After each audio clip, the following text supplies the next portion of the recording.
Hello, class. It's Andrew Kahn. And Martin Luther King said, "A genuine leader is not a searcher for consensus, but a molder of consensus." This quote points to not just the powerful traits of persuasiveness and communication that a leader must have, but also to the importance of teamwork and compromise. So, let's talk a little bit.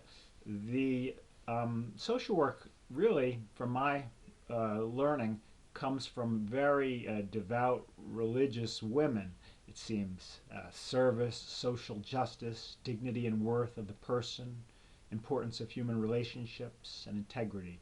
These are the foundation of social work's unique purpose and perspective. And of particular interest to me, as I've been sharing, I'm kind of leaning toward practicing faith-based social work, which to me, that's where social work came from originally. But it has to be done in a way where we're not pushing our faith or our dogma on people that don't want it. And this speaks to an ethical principle called self-determination. I'll read. Social workers respect and promote the right of clients to self-determination and assist clients in their efforts to identify and clarify their goals. Social workers may limit clients' right to self-determination when, in the social worker's professional judgment, clients' actions or potential actions pose a serious, foreseeable, and imminent risk to themselves or others. So I want to spend the rest of the time talking about competence, and I am aware that I want to be culturally sensitive. I'd like to promote organizational change. I'd like to learn how to better deal with conflict and politics with patience and gentleness and tact and the ability to listen. I'd love to get better at community development and organizing. But let's come back to competence. I have just about 2.5 minutes left in my time. It says that an ethical principle, social workers practice within their area of competence and develop and enhance their professional expertise. Social workers continually strive to increase their professional knowledge and skills and to apply them in practice. Social workers should aspire to contribute to the knowledge base of the profession. So I'm going to try to contribute.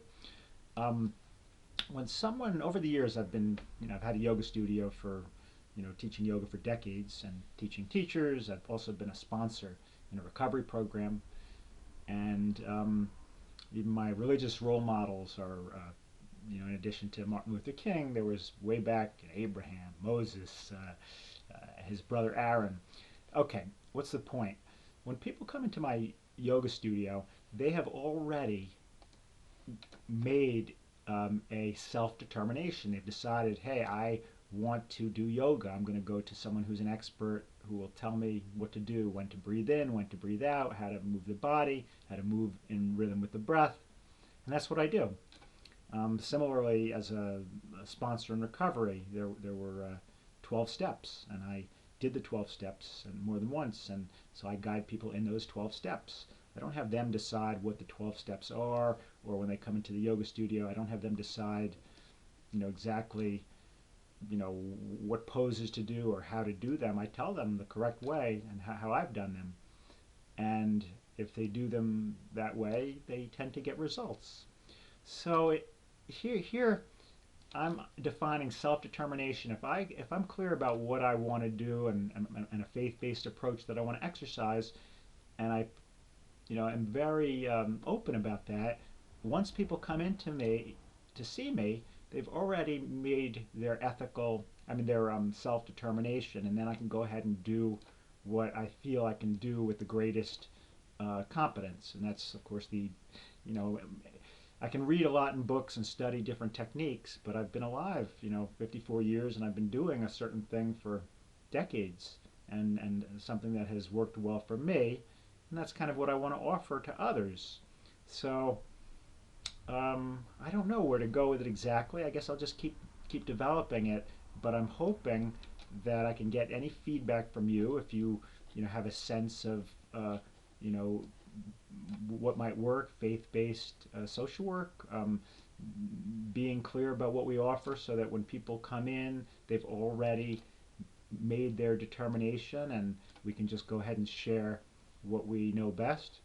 It's a question I'm still kind of sorting out, but I will end just by repeating Martin Luther King's words, because I think it applies not just to groups and communities, but to individuals. Like a leader is not just a searcher for consensus. Like, what do you think? Well, what do you think? Well, but it's someone that has a vision and is molding consensus for groups and perhaps for individuals. I guess the therapy that we've touched on is motivational therapy, and that's where we kind of create questions and we try to get them to answer them in a way that strengthens their commitment to certain action steps.